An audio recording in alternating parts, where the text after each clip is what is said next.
Never satisfied, so. How are you, Mike? I'm good, mate. What about you? We're here again. We're not a bad, What's going on? not a little bad turnout so Where's far, Paul? I mate. haven't seen Paul's Paul. here. He's just down there. Oh, yeah, there he is. And we're hoping for a big rally, mate. And more importantly, we're hoping to make an impact. You've organised a big crowd. Well- Not just a little crowd, big crowd.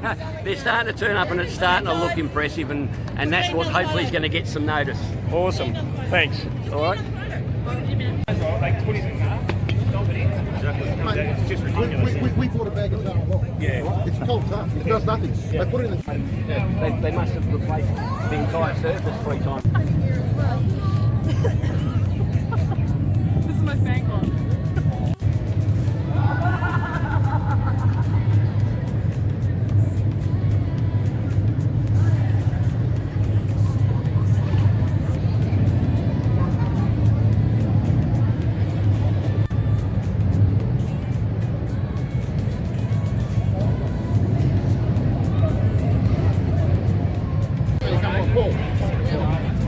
I think you need a pepper pie.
Gandalf, you made it.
There you go.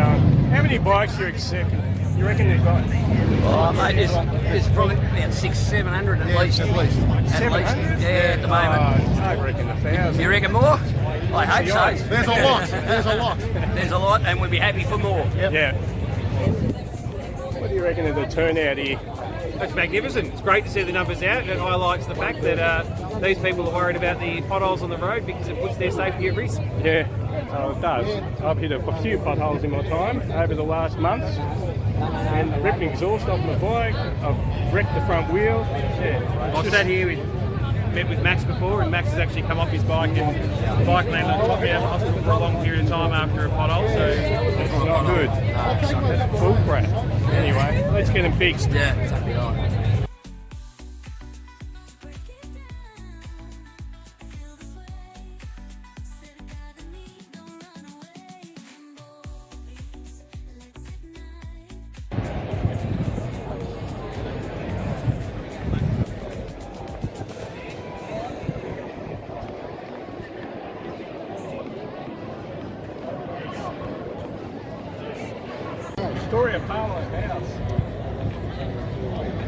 Broken Roads Rally.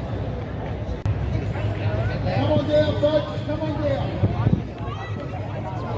Come on down, the price is right. Can you hear us? Give me a hell yeah. Yeah! Give me a hell yeah. Hell yeah!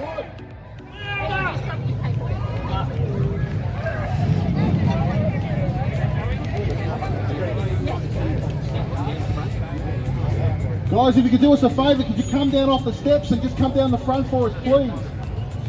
We're going to make a bigger impact as possible.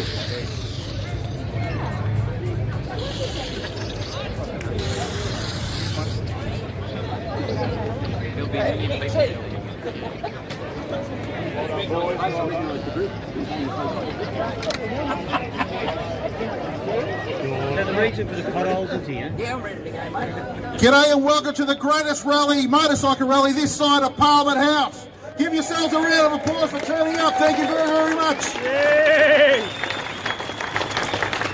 Mate, this is an absolutely sensational gathering. Thank you everyone, one and all, for coming. Now, we started as a little podcast a couple of years ago, and we basically got inundated with people straight away complaining about the state of roads and telling us about friends, family members and brothers and sisters that have been injured on the road. We are burying bikers at a bigger rate than ever before, and the only thing that's changed is the state of the bloody roads in this state, and the fact that they will stand in here and tell us they're spending a fortune on it and that they're fixing the problem. They clearly never leave the place, because it's an absolute disgrace. Shame! So today we're trying to send a signal. We're sending it loud and clear. We're not putting up with this crap anymore. I don't want another hole in the ground taking me somewhere I don't want to go to save me 2 minutes. What I want is someone to fix the holes in the road so I don't break my bloody neck. All right? Yeah. So I'm going to hand over to Paul now. And this is just the start of this. We've got 12 months till the next election. We either need this government to get off its arse, or we need the next one to make a bloody firm commitment. Too right. All right? All right, over to you, Paul. Once again, thanks everybody for coming. We really, really appreciate it. And obviously the reason we're here is for the state of these bloody roads, which is an absolute disgrace. We keep getting told lie after lie after lie. You know, we've had politicians tell us their parents have been driving around the state and there's absolutely nothing wrong. What an absolute disgrace. Okay, we're not talking about secondary roads, we're talking about main roads. We're talking about the Calder Highway, the Hume Highway, the Princess Highway, the Hamilton, Western, Midland, Goulburn Valley, South Gippsland, Great Alpine, Murray Valley, they're all stuffed. And it's killing us. There's people here that we know that are standing here now that have come in, okay, they've come in and they've been injured for the last 6 months trying to get stuff fixed on themselves because of the appalling state of our roads. They say the fish rots from the head. There's a very, very large stench coming from behind me, I tell you that. They keep telling us we've got to have roadworthy vehicles. We don't have vehicle-worthy roads. In the past 6 months, myself, Whitey and a couple of our mates, we've travelled through 5 states in Australia. We've done 20,000 kilometres. We've been through Tasmania, South Australia, New South Wales, Queensland. In total, I could count 30 potholes. We came across the road, we came across the border back into Victoria. We saw 150 in the first 20 minutes. Stop telling us there's not a problem. Down in the Western District, we've got a couple here from the Western District. There's a road there called Foxhowe Road. It is the biggest disgrace I've ever seen. There's a lip in the road 30 centimetres deep. Okay? No more of this putting stuff in like, oh, you will slow to 40 kilometres an hour. These things have been there for 18 months to 2 years. And you're paying for it. No more. No more.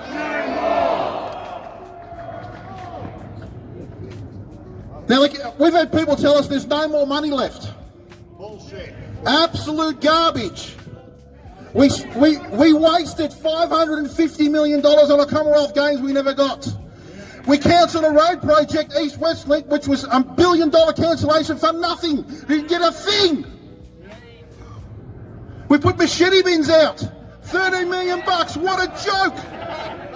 Are we all feeling safer? Didn't think so. The Westgate Tunnel Project, $2.5 billion over budget. The bloody rail link, $4.6 billion over budget. Where's the money coming from? They've got the money. They just don't know how to spend it. They've got the worst priorities known to man. Right? It is a disgrace, and you should be absolutely livid with them. They were invited. We invited the opposition, the government here. We didn't even get a response. Not even a response, and this is not one invitation. We've sent it out numerous times. If we had a Palestinian fucking flag, that'd be I'm not going to get into that. Okay? They don't care. They don't care. They say they do. They don't care. It's even worked against the poor CFA guys trying to get around to fight bushfires. Okay? They're running over potholes and the trucks bouncing around. The poor blokes are getting injured. I mean, the state of affairs is horrible. I got pulled over by a copper coming through out of the Nil, and he said, "Be careful riding up ahead. It's very, very dangerous. The road's horrible." These are coppers telling us. And I said to him, "So what do you think's the biggest cause of all the accidents on the road at the moment?" "It's the roads, mate." Yep. And we've had senior police tell us it's the roads. They won't come out and say it because they can't, because they're hamstrung by these clowns in here.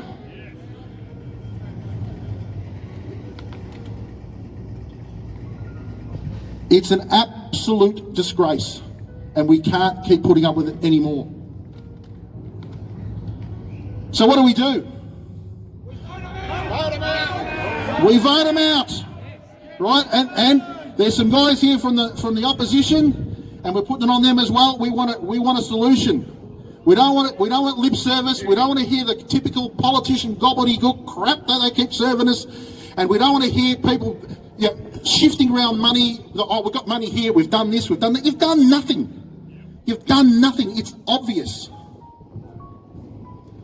So remember, when it comes around, it's 12 months away. Remember this day, and remember your mates, and remember everybody that's been injured. Remember all that. Remember, you're paying registration. You're paying a safety tax. Safety tax. A safety tax. What a joke. Exactly. So no more.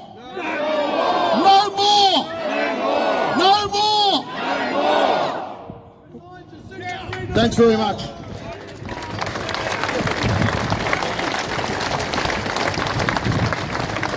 So we'd like to invite up Peter Lucas, whose son almost lost his life because of these bloody roads.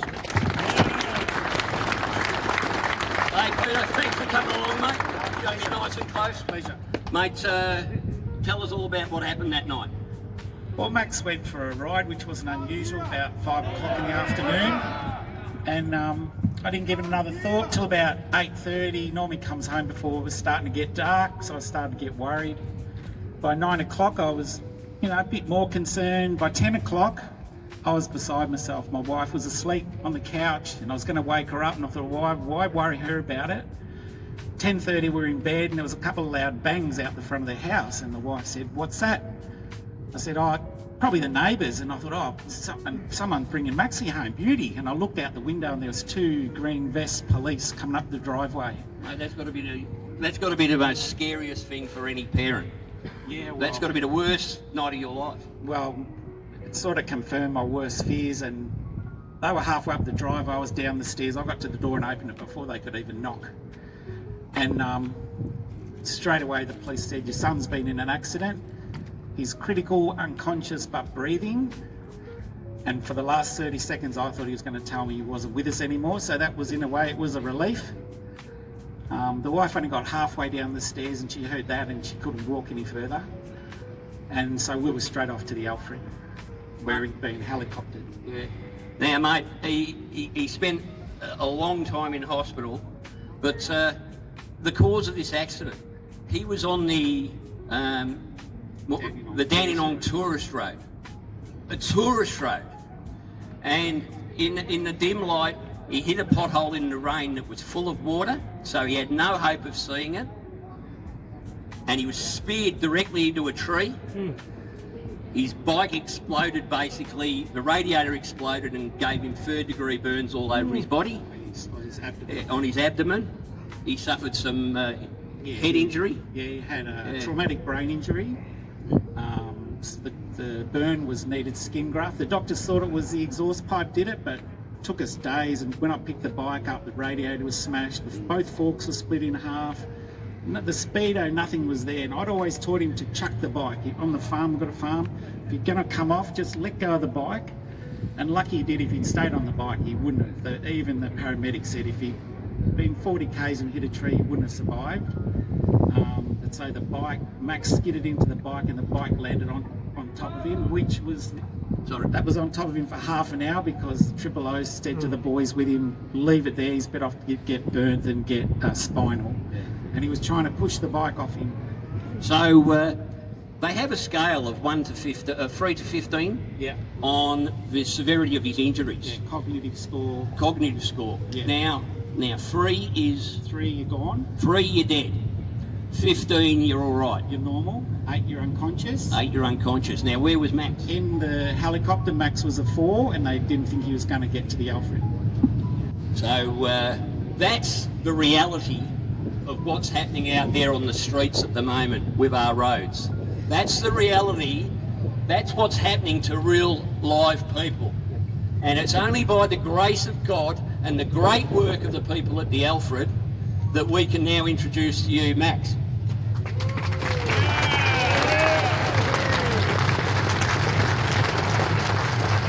Come on, folks, we can do better than that.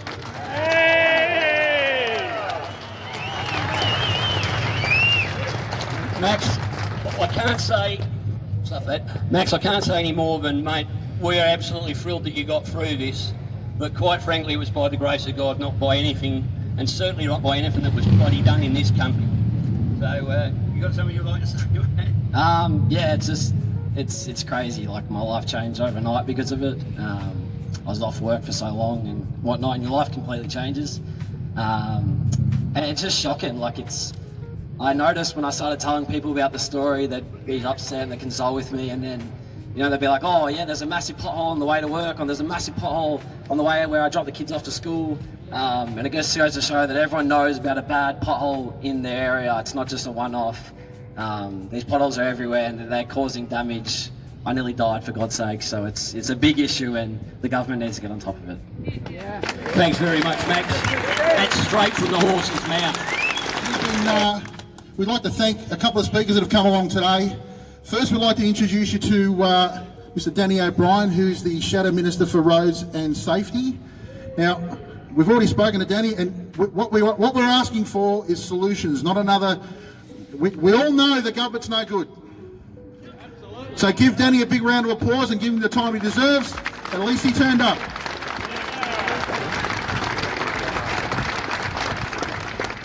Thanks, fellas. I was just here to bag the government, so I can go now. Can I thank you all for coming? Can I acknowledge my parliamentary colleagues, Brad Batten, Roma Britnell, Joe McCracken and Dan Tehan from the Federal Parliament. We understand the pain, the concern that you're going through because it's writ large right across the state. Whether it's potholes, whether it's roadside barriers not being fixed, roadside barriers being installed in the first place in some cases, and the absolute neglect of our roadsides and our roads right across this state. And sadly, we've been everywhere this week with the bushfires, and it just highlights this is not a country issue, it's not a suburban issue, it's not even a metro issue, it's the entire state that our roads are in disgrace.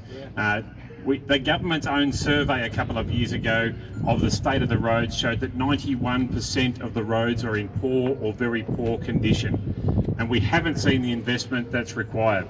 Now, we haven't yet finalised our policies, but we are clear on what needs to be done. There's two simple things. One, clearly more money, but that's not the only solution. We need to be putting more money into fixing our roads and making them safer.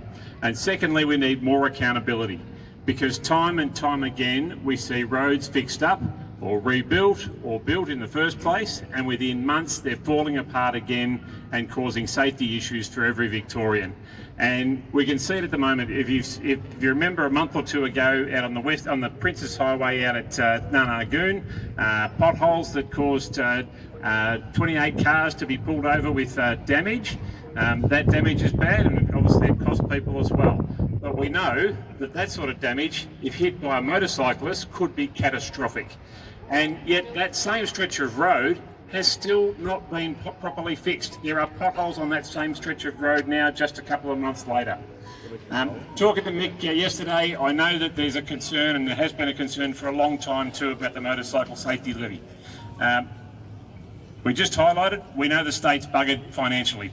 So we can't, I'm not going to bullshit anyone and tell you that today we're going to get rid of it, because we know the state is just about broke. But we will sit down with you and make sure that we can work out the best way to use it or to reduce it if we possibly can. Because we know it's unfair, it's a tax on motorcyclists alone, and it isn't fair, and we understand and we hear the calls that you have. So can I thank everyone for turning up today. It's been a fantastic roll-up. You're speaking loudly to the city, to the country, to everyone in Victoria. We need our roads fixed. It's not good enough. We need to change the government in November this year. Thanks, Danny. Appreciate it. Lucas. So he's obviously got some skin in the game. So give him a round of applause. Thanks again, Brad. He's just come back from his holiday just to be here. You didn't need to know I was on holiday, but thank you very much for having us along today. First of all, yes, when you hear Peter's story, I'm an ex-copper as well, so I've been on the other side of that. When you're walking up to the house in the high-vis vest to tell someone they've lost their husband. And when you knock on that door, it's the worst feeling ever. And can I just quickly acknowledge all the coppers that are here today who have done that for us, who have to go out and clean up each and every time we have that accident. It's not their fault. It's the roads and the government's fault. Can we please acknowledge the Victoria Police for the work they do?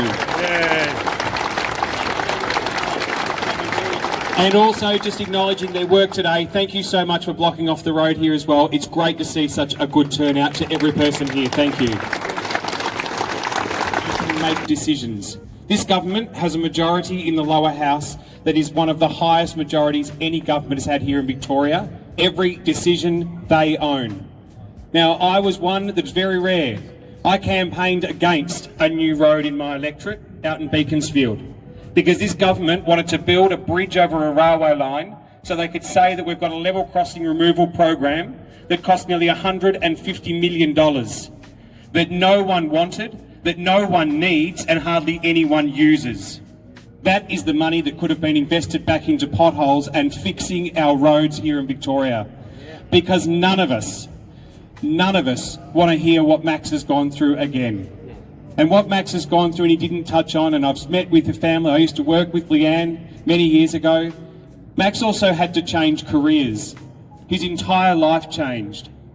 Maybe when we send out an invitation next time to the Premier, we might just send it for a one-on-one with her and Max. And she can sit down with her and Peter and Leanne and understand what it's like from a family. And maybe just then they'll realise this isn't just a country problem. This is all the way across Victoria. Our roads are stuffed. Danny, we will fix them. We will do it. We will make sure we put the money that we need in to get our potholes fixed here in Victoria so you can ride safe. Thank you. We want to hear a commitment. Now, just let me just go about one of the other. There's two reasons we're here today. Mostly we're here about the roads because that's the really important thing, but we touched on it earlier, the motorcycle safety levy. Now, I don't know if all of you know, but every one of you are paying $83 a year. And they tell us there's 200,000 registered bikes in Victoria. So even if we half that, we're looking at $8.5 million a year is being used by this current government and every government since 2002 when it was originally introduced, and it's indexed, so it gets bigger every year. And what are we getting for it? Nothing. Well, if you go into it and do a lot of research, they've got a lovely little committee that they hand-selected that tells us they represent us, but I've never seen them out. I've never seen them out here talking to bike clubs. Have they been and seen the veterans? Have they been to bike nights? Have they seen the Easy Riders? No? I haven't seen them anywhere. A lot of this money is spent on, motorcycle-only things like road signs. Of course, road signs are only used by motorcycles, speed signs and things, But look, if you look at it deeply, there are some things that they're helping us out with. But the reality of the thing is that we know what will solve this problem. The only thing that will reduce road deaths is safer roads and better riders. And now I reckon if we spend $8.5 million a year on advanced rider training, the difference that would make would be huge. All right? The government might lose $83 in tax, because that's what it is, it's a bloody tax. All right? And it's a discriminatory tax because it only targets us. But they would save hundreds of thousands on serious injury and death. So, as far as we're concerned, this government or the next has to look back. In 2012, they had an inquiry. And guess what they said? This tax is crap, scrap it. Guess what happened? They implemented all the things that didn't cost them any money. All right? Guess what they're doing at the moment? Spending another $200,000 of that money on another inquiry. What's the point? They didn't take any bloody notice of the last one. So that's the other reason we're here is, so is anyone here happy to pay the tax? No. And if they fix the roads, I'll pay the bloody tax. But the reality is, 60 bike riders died, or people on bikes died last year. 49 pedestrians died. I don't see a pedestrian safety tax, and if you actually remove the people from that 60 that were killed by bad motor car drivers, or the ones that were unregistered and unlicensed and aren't paying the tax anyway, it would have been significantly less than the amount of pedestrians. I'm not saying tax the pedestrians because, quite frankly, that'd give these dickheads a bloody good idea, I suggest. But what I am suggesting is that this is discriminatory, and I don't care how broke the government is, you shouldn't be stealing money from people, because all this is theft.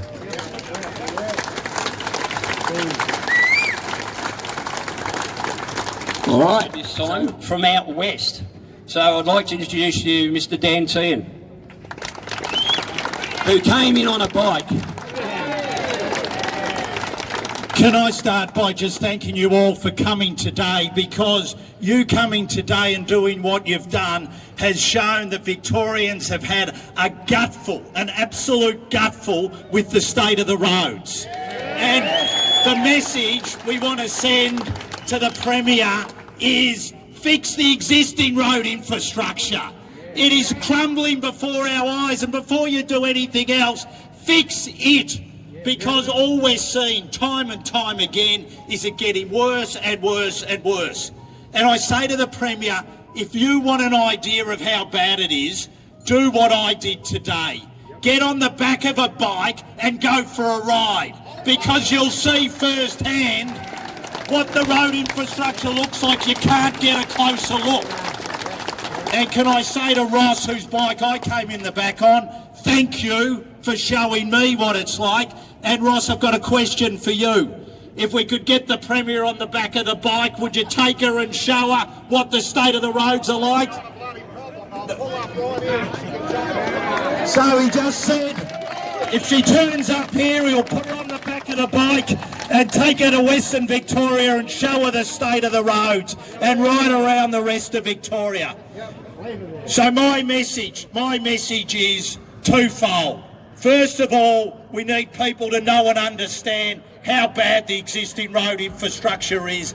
And second, we need some proper transparency around where the money is going, because no one has a clue, including when it comes to the registration fee for motorbikes. It just disappears into a huge black hole. So we need them fixed, and we need greater transparency as to where the money's going. Thank you for turning up, and let's keep the fight going. dry bitumen is what they're fixing our roads with. It's 20 bucks from Bunnings. That's what we're paying for, guys. That is what we're paying for. What an absolute joke. It's heavy.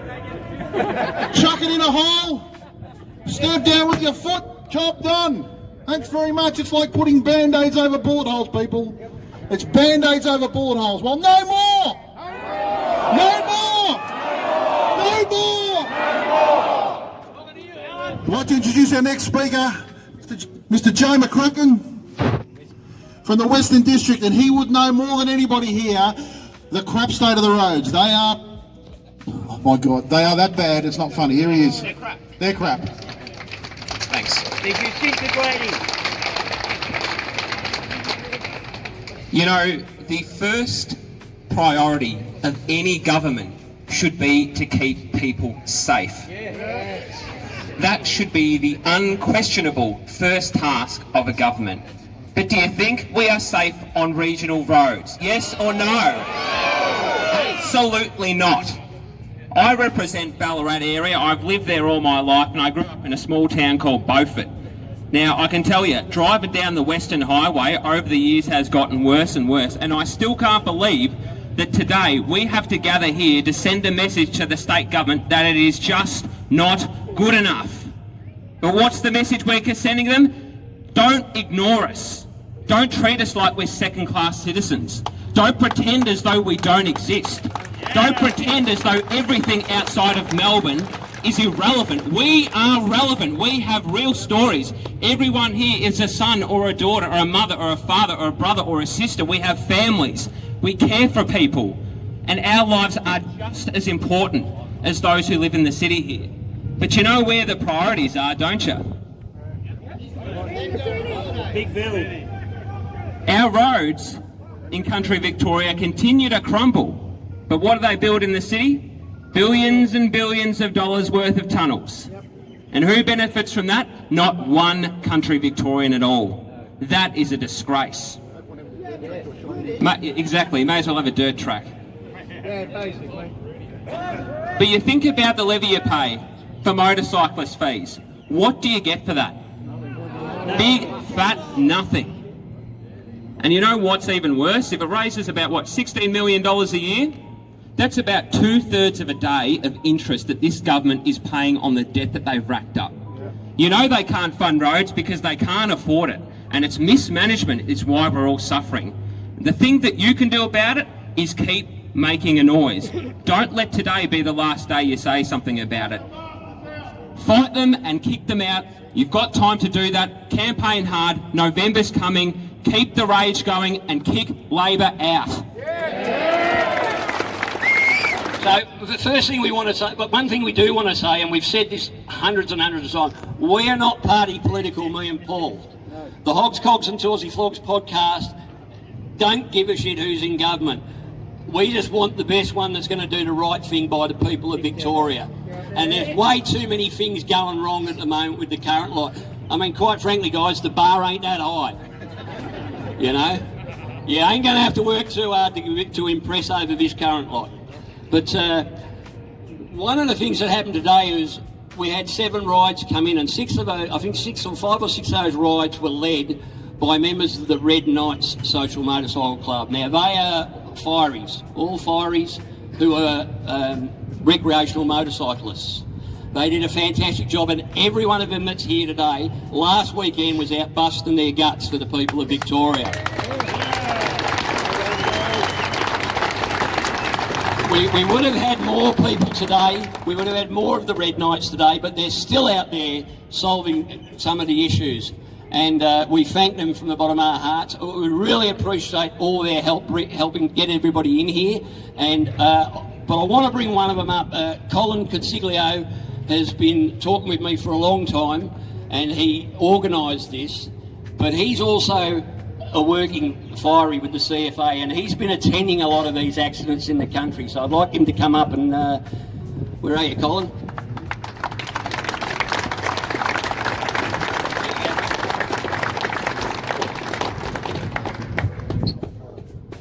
I'd just like to thank everybody for coming today, to take the time out, and I know we rode out at Calder Park, come down from Rushworth and those sorts of areas, but there were people come from Mildura, Swan Hill, Speed, all those sorts of places. So, and there'll be other people come up from the Western District. I know our boys brought some guys out from Sale and those sorts of things. So, again, anyone that's come out, whether you've come a short distance or a long distance, it doesn't matter. It just shows some sort of commitment. What Whitey and Paul have been talking about is a real thing. We all know that because we all ride. You've only got to burn a bike for a short amount of time, see a pothole and go, what the hell was that? And or to take some sort of basic action. If you're on a dirt bike here, you might go through it. I did that on my KLR, but been on my Harley, it might have been a different situation. So at the end of the day, those holes are bad. Fire trucks, same deal. With the roads up in the country aren't the greatest, and again, those taxis that we see that come into these tunnels, we're not going to use those tunnels. We'll never use those tunnels. And as a private person, yeah, we deal with the potholes every day. So it would be nice to see that money distributed a bit more evenly. A little bit more of a come up to the bush would be a really, really, really good thing. But that's all I've got to say on that. My main talk that I'd really like to talk about is just thanking Paul and Whitey for actually organising today, because if they hadn't, this wouldn't have happened.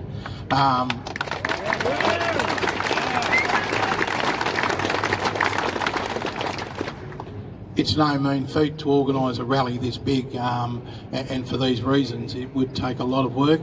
There's a lot of safety that goes into it, and a lot of just dealing with people. So the amount of time that these two boys have put into it, let alone their podcasts and the other stuff, we've all got lives outside of doing stuff like this, must really, really be appreciated. So thanks again for those guys.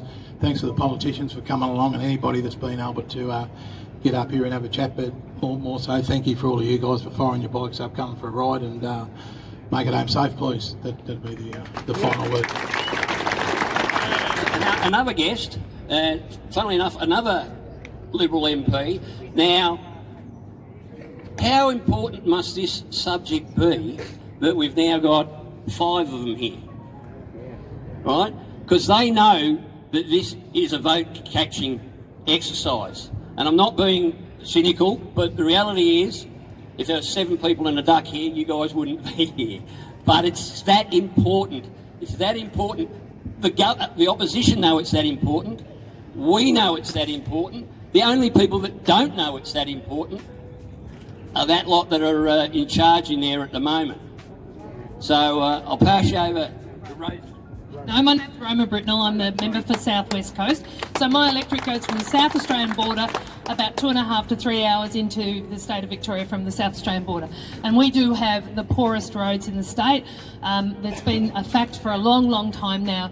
The potholes are just extreme. The crumbling edges of the road are a foot deep or more in some places. You cannot overtake often safely and avoid potholes. It is so dangerous. And I'm sick of this government saying they are putting record amount of funding into roads and saying that it's not about the roads condition. We have so many people dying on our roads. They claim it is about distraction, lack of seatbelts, drugs and alcohol, but no one ever says the roads. Max, thank you for pointing out your experience, because that was a pothole, clearly and simply from your experience. And I've had others tell me that, but no one's brave enough to say it out loud, and the police are simply not allowed to say that because the government employs them. So we must understand that, but call out the truth.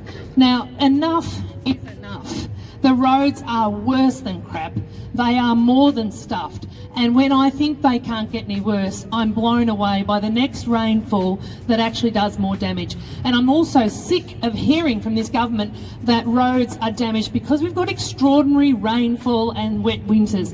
I was a dairy farmer for 20 odd years before I was an MP, and one of the main things we did on that dairy farm was fix our roads so cows' feet didn't cause them not to be able to produce milk. So roads are something I'm pretty intent on. I understand Canberra, I understand making sure that, you know, they are repaired properly, and I've never seen a pothole fixed properly on a dairy farm. You've got to cut the road out and put a new bit in. There is no technique where filling potholes works long term. It's a complete waste of money, and it's your money. It's taxpayer money. It's not the government's money. It's not Jacinta Allen's money, and those taxes come in every single day.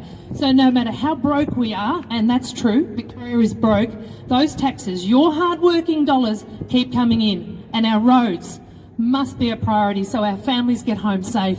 We don't have what your parents went through, Max, and then the suffering that you went through. I was also a nurse for a very long time as well, before being all nurse farmer, well, because you've got to be a farmer and a nurse to be able to farm, but so I saw a lot of, and I nursed a lot of people for months and months and months on end, and I can't imagine what it's like now working at the Alfred at the Trauma Centre. These people who work in these environments have had enough too. So please keep speaking up, stand with us. We know it's about fixing roads, and as Danny said, it's not just money, it's accountability. It's making sure contractors are supervised. It's making sure the contract has an accountability clause in it, because there's nobody doing that. There's nobody watching the workmanship, and of course, if you can get away with something doing, of course you do. And I'm not blaming the contractors, it's the government's fault. Again, thank you all for coming. Please be loud, maintain the rage. And one last thing, and it's very political of me to say this, but I am from Western Victoria, where I constantly hear both sides of government are responsible. That is not true. For the last 25 years, Labor have been in government in this state for 21 of those 25 years. This is a Labor problem that they have made. Thank you. Is not only highlight this issue, and not only tell the government that enough is enough, but we wanted to get a commitment. We wanted to have some Liberal MPs stand here and tell us what they're going to do in front of these tons and tons of cameras. Because if you don't do it, and you do get in, and you don't do it, we'll be standing here in 4 years telling you to kick your ass out too.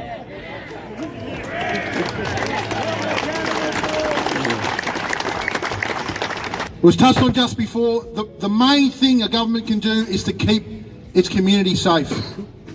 And we're going to finish on this. They are failing miserably. They are failing miserably. Most of these fires are caused by inaction and inability to organise. The roads are falling apart because of inaction and ability to organise. You know what it's like? It's like a new couple buying a new house and putting all the beautiful artwork on the walls, and you haven't got a chair to sit on. We're spending money on artwork and we've got no chairs to sit on. So thank you one and all for coming today. We really like to thank the police. Give them a big round of applause for closing it off for us. Yay! We'd like to thank all the social motorcycle clubs for bringing the rides in. We'd like to thank the fireys for all they do. We'd like to thank our speakers who came along. We really appreciate it. I'd like to thank Roddy for all the work he's done. And I'd like to thank you guys more than anything. Keep fighting the good fight. Every journey starts with its first step, and this is just the first step. Keep going. So from now, we're going to have 20 minutes to get off the road, okay?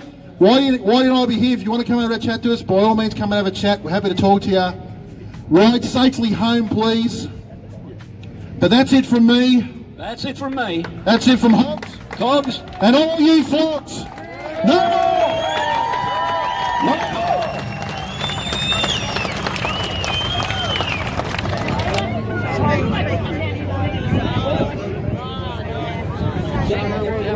Thank you for coming.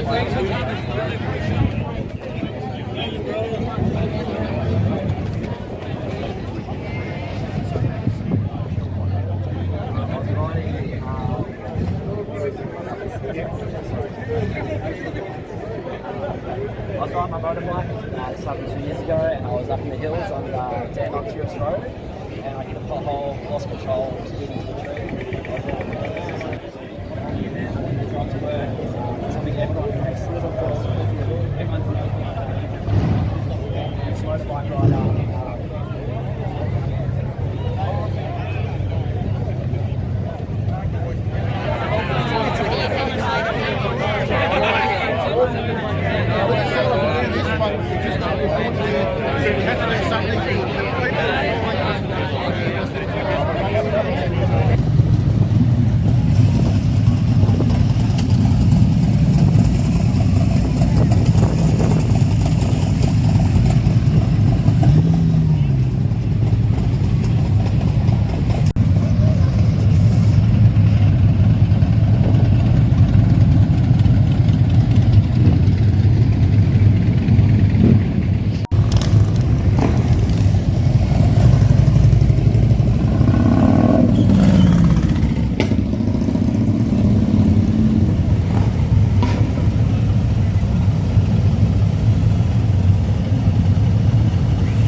Yeah, just give me, come with, just. At the end of the day,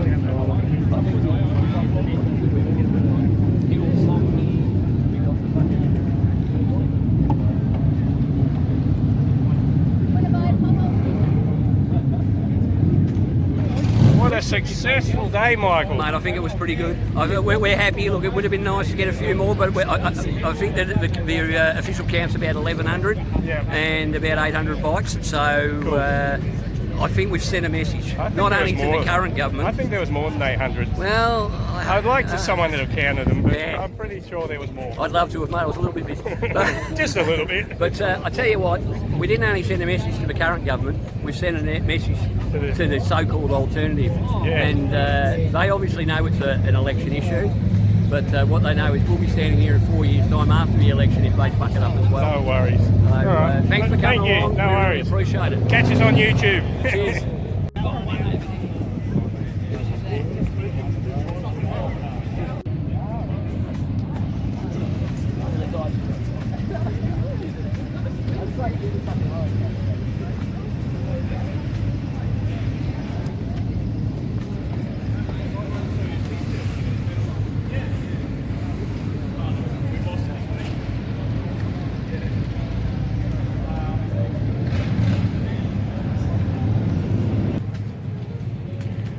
There you go.